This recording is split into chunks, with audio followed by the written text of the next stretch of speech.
Louvado seja nosso Senhor Jesus Cristo, para sempre seja louvado. Seja bem-vindo mais uma vez ao canal Denis o Católico. Meus amados irmãos, estamos aqui no quadro Liturgia da Palavra Dominical. Estamos no 15º domingo comum do ano C. E os textos propostos pela Igreja para a nossa reflexão, o nosso amadurecimento, o nosso crescimento espiritual referente a Cristo e a sua Igreja, hoje vem nos falar do amor, do verdadeiro amor, da verdadeira caridade. A caridade que excede toda e qualquer perspectiva humana, que vai além do contexto, vamos dizer assim, natural que é visto segundo a mentalidade deste mundo. Ela ultrapassa esses contextos e ela vai além das fronteiras físicas e também fronteiras espirituais, como também podemos ver no Evangelho de hoje. O Evangelho de hoje é tirado de São Lucas, capítulo 10, versículos do 25 ao 37. Nós estamos aí de frente, com o texto da parábola do bom samaritano. E aqui Jesus vem nos revelar a sua caridade. Jesus, de antemão, já queria deixar aqui que Jesus é o bom samaritano. Jesus é aquele que veio para nos curar de nossas feridas. E sendo ele o bom samaritano, ele faz uso da sua própria pessoa, nesta figura que a parábola apresenta, para nos ensinar a verdadeira caridade. Aquela caridade que o apóstolo São Paulo faz um hino a ela extraordinário no capítulo 13 da primeira carta aos Coríntios, quando ele vai dizer que se fizesse tudo, se eu fizesse tudo, mas se não tivesse o amor, isso de nada me adiantaria. Então o apóstolo São Paulo, de forma magnífica, ele apresenta para nós a caridade perfeita no capítulo 13 da carta de São Paulo aos Coríntios.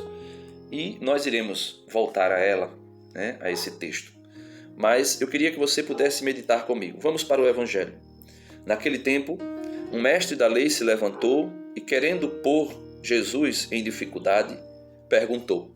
Então veja, os mestres da lei, sempre eles, os mestres da lei, os escribas, os fariseus, os saduceus, os herodianos, sempre eles querendo pôr Jesus à prova. Ou seja, eles estavam sempre hostis ao ministério de Jesus, sempre em oposição ao ministério de Cristo. Então, querendo colocar Jesus em dificuldade, perguntou: Mestre, que devo fazer para receber em herança a vida eterna? Jesus lhe disse: O que está escrito na lei? Como leis? Ele então respondeu: Amarás o Senhor, teu Deus, de todo o teu coração, e com toda a tua alma, com toda a tua força e com toda a tua inteligência, e ao teu próximo como a ti mesmo. Então, esses dois mandamentos revelam a salvação para nós. Quem ama a Deus sobre todas as coisas e o seu próximo como Cristo nos amou, é certo que essa pessoa herdará o reino dos céus. Por que é que ele herdará o reino dos céus? Porque a salvação consiste exatamente nisso, em amar a Deus sobre todas as coisas e amar o nosso próximo, nosso semelhante, como Cristo nos amou. Ou, como foi dito para os antigos, como o próprio Jesus vai dizer: ouviste o que foi dito para os antigos, amarás o teu próximo e podes odiar o teu inimigo. Mas Jesus eleva a uma dignidade que era própria do mandamento. Não era aquela coisa rasa, a lei pela lei. Amar o próximo que é só próximo de fato, aquele que é da nossa casa, da nossa família ou nossos amigos. Jesus mostra para nós que esse próximo que deve ser amado é muito amplo. Vai além das fronteiras, como eu dizia no início. Porque os samaritanos e os judeus não se comunicavam, não se entendiam. Pelo contrário, existia ali uma grande rixa, os samaritanos e os judeus. Então, Jesus vai mostrar que o amor é a fonte da salvação. E o apóstolo São Paulo deixa isso claro, como eu dizia, na carta aos Coríntios, no capítulo 13. São Paulo vai dizer assim: ainda que eu falasse as línguas dos homens e a dos anjos, ou seja, tivesse o dom das línguas, se não tivesse o amor, a caridade, sou como o bronze que soa, ou como o símbolo que retine. Ele diz, mesmo que eu tivesse o dom da profecia, né, o dom do ensinamento, e que ensinasse as pessoas, compreendesse tudo, ou até mesmo o dom da profecia no sentido mesmo de profetizar algo na vida do outro, no sentido de algo futuro que iria acontecer, que ainda existe essa possibilidade, porque existem os dons efusos que o Senhor nos dá, e um deles é o dom da ciência, o dom do conhecimento das coisas de Deus. E isso pode revelar para nós também algo futuro. Mas São Paulo vai dizer, mesmo que eu tivesse o dom da profecia e conhecimento de todos os mistérios e toda a ciência, mesmo que eu tivesse toda a fé a ponto de transportar montanhas, se não tivesse amor, não sou nada. Se não tivesse amor, não sou nada. Então se fala muito de salvação pela fé. Mesmo que a fé seja a ponto de transportar montanhas, ou seja, Jesus disse, se vocês tiverem fé do tamanho de um grão de mostarda, vocês poderão dizer a esta montanha, montanha, lança-te no mar, e assim acontecerá. Ou ao pé de amoreira dizer, sai daí e te planta no mar, e assim aconteceria, Jesus dizia. Mas São Paulo vai dizer, mas se eu tiver essa fé carismática, se eu não tiver amor, de nada me adiantaria essa fé, nem para ser salvo, né? No versículo 13 ele continua, ainda que distribuísse todos os meus bens em sustento dos pobres, e ainda que entregasse o meu corpo para ser queimado, como o diácono Lourenço, que é São Lourenço, o padroeiro da minha paróquia, né? O meu corpo para ser queimado, se não tivesse amor, de nada valeria.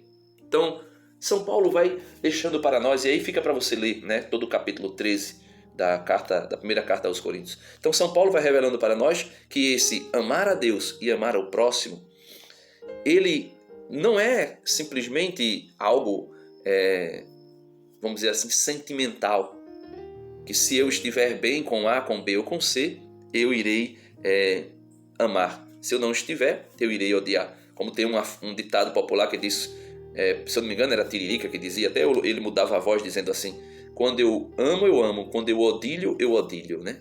Ou seja, quando eu amo, quando eu odeio. Tem gente que usa essa expressão. Por quê? Porque o amor está baseado em sentimento. E amor não é sentimento. Amor é decisão. O amor é uma pessoa. O amor é Cristo, o amor é Deus. E essa pessoa, agindo em mim, gera em mim uma decisão de amar também como Ele me amou. Então continua aqui. Jesus lhe disse, tu respondestes corretamente. Então esses são os meios de salvação, amar a Deus e amar o próximo. Fazei isso e viverás, fazei isso e serás salvo. Ele, porém, querendo justificar-se, como muitos de nós fazemos, queremos justificar a nossa falta de amor, queremos justificar a nossa falta de caridade, aí a gente diz a Jesus, e quem é o meu próximo? Quem é o meu próximo? Quem é que eu devo amar? Jesus respondeu, certo homem descia de Jerusalém para Jericó e caiu nas mãos de assaltantes. Certo homem, ou seja, não existe um nome específico, certo? Então esse certo homem sou eu, é você, somos todos nós, é a raça humana, é o gênero humano. Certo homem descia de Jerusalém para Jericó e caiu nas mãos de assaltantes. Quem são os assaltantes? Satanás e os seus demônios. Veja, Satanás e os seus demônios. Porque Jesus deixou isso muito claro. O diabo, ou Satanás, veio, senão para roubar, matar e destruir. Então, a raça humana, o gênero humano, prefigurado neste homem, nesse certo homem que Jesus fala da parábola, caiu nas mãos de assaltantes. Estes, os assaltantes, arrancaram-lhe tudo, né? E aqui a gente pode ver o pecado original, né? Por meio do pecado original, da tentação que Satanás impôs sobre Adão e Eva, tudo foi tirado do ser humano. Espancaram-no, ou seja, depois do pecado, a consequência do pecado os espancou, ou seja, os levou ao sofrimento, à angústia, à dor, à morte, porque o salário do pecado é a morte, não somente a morte física, mas a morte espiritual. Então nós podemos ver ali em Adão e Eva uma prefiguração de todo o gênero humano, como também nós podemos ver aqui neste homem que foi pego pelos assaltantes, uma prefiguração de todo o gênero humano, e esses assaltantes uma prefiguração, ou uma figura, uma tipologia, uma imagem de Satanás e os seus demônios, que tiraram tudo do gênero humano, do ser humano, e ainda levaram o ser humano a ser espancado. Espancado como? Pelas suas dores, pelo seu sofrimento, pelo peso na consciência que recai sobre ele. E foram-se embora, deixando-o quase morto. Olha, e foram embora, deixando-o quase morto. Por que quase morto? Porque, infelizmente, os protestantes eles dizem que o homem, como São Paulo vai dizer, estáis mortos em vossos pecados. Eles vão dizer que o homem não pode, de forma nenhuma, responder a Deus, porque foi completamente depravado. E aqui nós podemos ver que o homem que foi pego pelos assaltantes, ou seja, o ser humano que foi atacado por Satanás, que foi roubado dele a graça santificante, que foi espancado pelo peso do pecado que ele cometeu, ficou quase morto. Então, a depravação total que os protestantes alegam acontecer no gênero humano depois do pecado original não é verdade. Não é verdade. Não é. O homem ficou quase morto. Ou seja, existe ainda no homem que está no pecado, dentro do mais íntimo da sua alma, um desejo de Deus. E é por isso que muitas vezes ele busca Deus. E por ele não ter ouvido a pregação do Evangelho, ele busca a Deus, ou seja, ele busca a felicidade em coisas deste mundo. Nas drogas, na prostituição, no roubo, no adultério, na fornicação, na pornografia. E ele não se dá conta de que ele busca a verdadeira felicidade, mas não pode encontrá-la enquanto ele não encontrar a Cristo. Por isso, quase morto, porém não completamente. Ou seja, foi depravado, mas não completamente. É isso que é a fé católica. Existe no homem, deixado por Deus, uma capacidade de responder à graça de Deus. Por acaso, um sacerdote, aqui ele entra nas figuras que deveriam ser caridosas e não foram.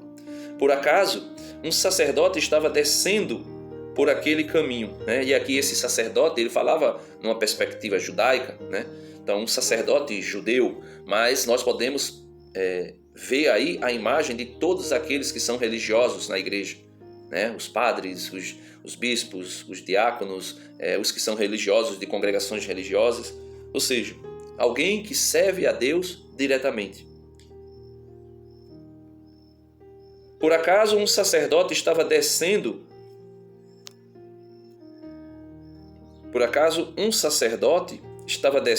por aquele caminho. Quando viu o homem, seguiu adiante pelo outro lado. Então rejeitou a possibilidade de ser canal da graça de Deus para aquela pessoa. O mesmo aconteceu com um levita que também servia no templo. Chegou ao lugar, viu o homem e seguiu adiante pelo outro lado. Mas um samaritano, ou seja, um inimigo dos judeus, aparentemente os judeus entendiam assim, Jesus toma a figura desse samaritano e impõe sobre ele mesmo. Um samaritano que estava viajando chegou perto dele, viu e sentiu compaixão. Então Jesus que estava viajando, podemos assim dizer, Jesus que não estava no céu, mas que veio a este mundo, encontrou o gênero humano caído, quase morto, depravado, mas não plenamente depravado. Ainda existia uma possibilidade de ouvir a pregação do Evangelho, de responder à pregação do Evangelho. E Jesus, o que é que ele faz? Aproximou-se dele e fez curativos. Jesus anunciou o Evangelho, Jesus curou as enfermidades, Jesus expulsou os demônios, Jesus perdoou os pecados, derramando óleo e vinho nas feridas. O óleo aqui representa o Espírito Santo. Lembra que o óleo é uma das figuras do Espírito? O óleo representa o Espírito Santo. O óleo que mantinha a lamparina da fé das virgens prudentes acesa, né? O óleo que era símbolo da videira verdadeira, que é Cristo, né? Então, o óleo que procede do fruto da videira é também uma figura do Espírito Santo, que procede não somente do Pai, mas também do Filho. E Jesus é esse do qual o Espírito procede, o amor procede. Porque o Espírito Santo é o amor, né? O amor entre o Pai e o Filho, na eternidade, né? Então, aproximou-se dele e fez curativos, derramando o óleo e vinho nas feridas. Depois colocou o homem em seu próprio animal, né? E o levou a uma pensão ou uma hospedaria. Essa hospedaria é a Igreja Una, Santa, Católica e Apostólica, onde cuidou dele. No dia seguinte, veja, levou para a igreja, para os sacramentos, principalmente os sacramentos de cura, né? Da penitência, da unção dos enfermos, e também o sacramento por excelência, o sacramento da Eucaristia. Porque com certeza naquela pensão, ou seja, na igreja, ele foi limpo dos seus pecados, cuidado por Cristo e alimentado. O apóstolo São Paulo vai dizer isso, que Cristo ama a igreja e derrama o seu sangue por ela, a santifica e também a alimenta. É isso que Jesus faz. No dia seguinte, pegou 2 moedas de prata e entregou-as ao dono da pensão, recomendando: toma conta dele. Toma conta dele. Quando eu voltar, vou pagar o que tiveres gasto a mais. E Jesus perguntou. Então veja, essas 2 moedas, existem inúmeras interpretações para elas, né? Poderia ser, alguns dizem que seriam os 2 sacramentos de cura que a igreja deveria administrar sobre aquele que está no pecado e que deveria ser perdoado dos seus pecados, e também que tem feridas no corpo e deveria também ser curado no corpo. Também se diz que é a fé e a caridade, né? A igreja que é detentora, podemos assim dizer, ou administradora, né, de todos os sacramentos, de toda a graça de Deus, ela tem que ter fé, né, para anunciar também essa fé, e ter a caridade, o amor que a assemelha a Cristo. E tem outras e outras interpretações.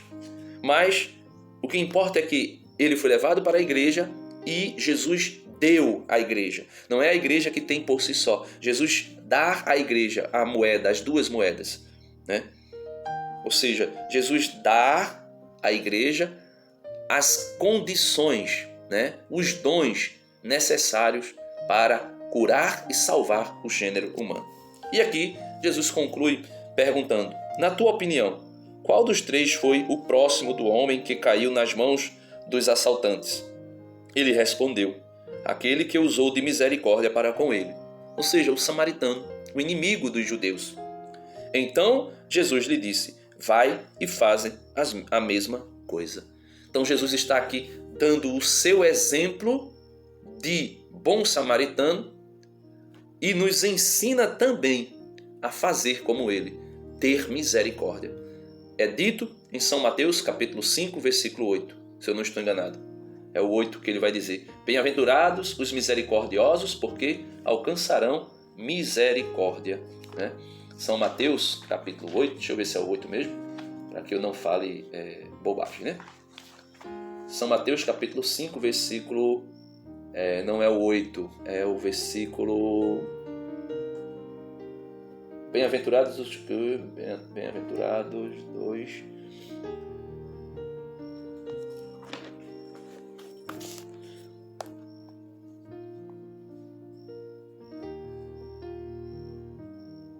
É o versículo 7. São Mateus capítulo 5, versículo 7. Bem-aventurados os misericordiosos, porque alcançarão misericórdia. O apóstolo São Tiago vai dizer também, o juízo será com misericórdia para aqueles que tiveram misericórdia, porém sem misericórdia para aqueles que não tiveram misericórdia. E ele vai dizer que a misericórdia transpassa, ou seja, ultrapassa ao juízo. Esta foi a reflexão do Evangelho. Mas o apóstolo São Paulo vem mostrar quem é esse Jesus, quem é esse bom samaritano.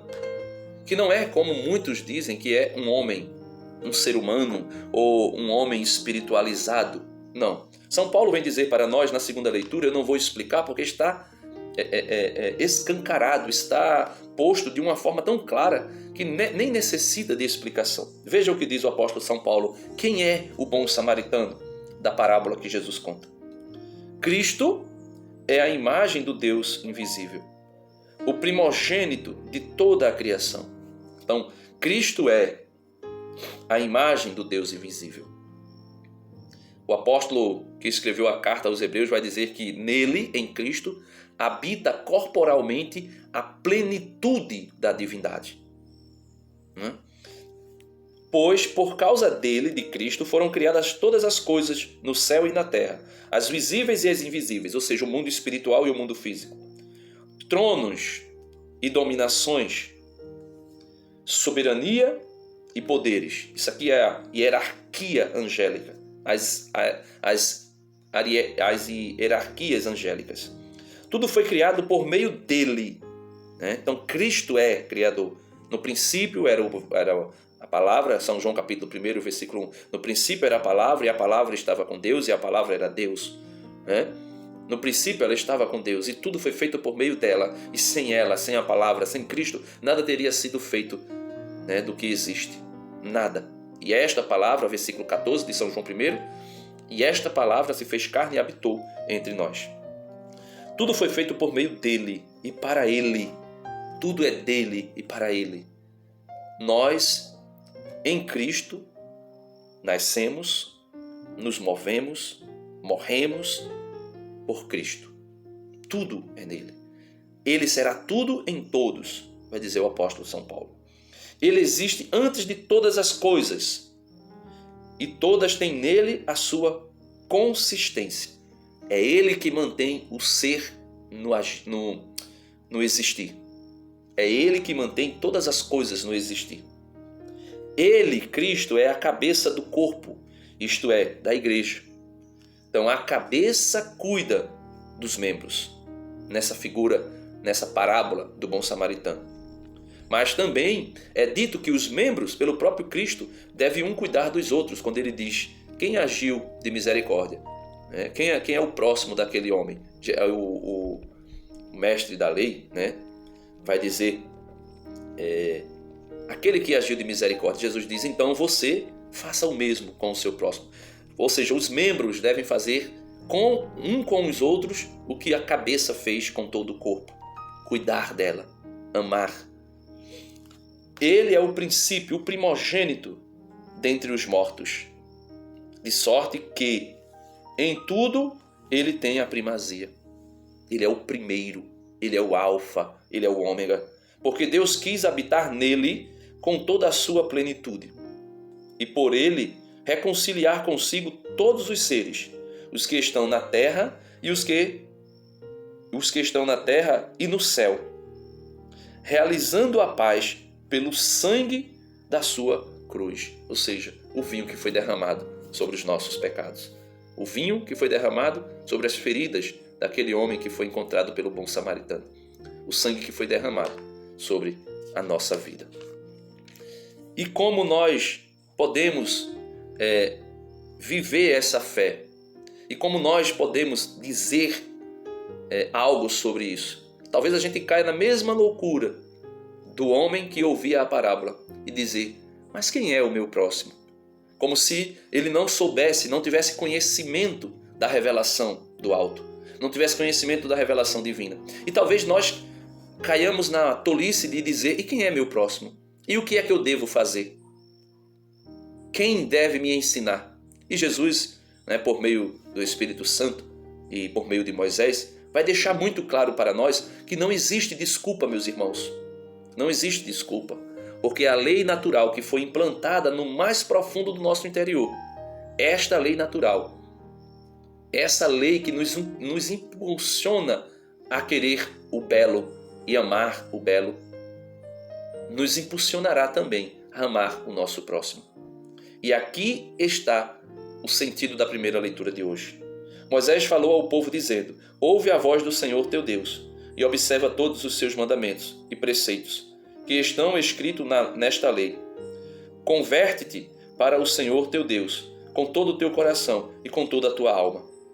Na verdade, este mandamento que hoje te dou não é difícil demais, nem está fora do teu alcance, porque é o mandamento do amor. E nós podemos dizer: eu não consigo amar, eu não sei amar, eu não vou conseguir manifestar esse amor. E é dito por Moisés, é dito por Deus através de Moisés. Este mandamento, veja, este mandamento que hoje te dou não é difícil demais, nem está fora do teu alcance, porque nós fomos capacitados para isso. E ele vai dizer: não está no céu, para que possas dizer: quem subirá até o céu por nós para apanhá-lo? Quem nulo ensinará para que possamos cumprir? Nem estar do outro lado do mar, para que possas alegar: quem atravessará o mar por nós para apanhá-lo? Quem nulo ensinará para que o possamos cumprir? E a revelação vai dizer que, ao contrário, esta palavra, este mandamento, está bem ao teu alcance, está em tua boca e em teu coração, para que a possas cumprir. Está em tua boca e em teu coração, para que tu a possas cumprir. Então, meus amados irmãos, nós precisamos verdadeiramente pedir a Deus aquilo que o Senhor nos ensina na resposta do Salmo de hoje, na resposta do Salmo 68. Humildes, buscai a Deus e alegrai-vos, o vosso coração reviverá. Então, humildes, busquemos a Deus e alegremo-nos nele, pois assim o nosso coração reviverá. Então, peçamos a Deus a graça da humildade, peçamos a Deus a graça de buscar ao Senhor, para que o nosso coração se alegre nele. Então, Deus abençoe você, fica na paz, espero ter ajudado com essa partilha, espero que você tenha compreendido a necessidade do amor para com Deus e para com o próximo, como sendo aí, podemos dizer, um passaporte para a nossa salvação. E não se esquece de dar uma curtida no vídeo. Se você não é inscrito, se inscreve. Se você já é inscrito, confere a tua inscrição, e compartilha esse conteúdo. Até amanhã, se Deus quiser.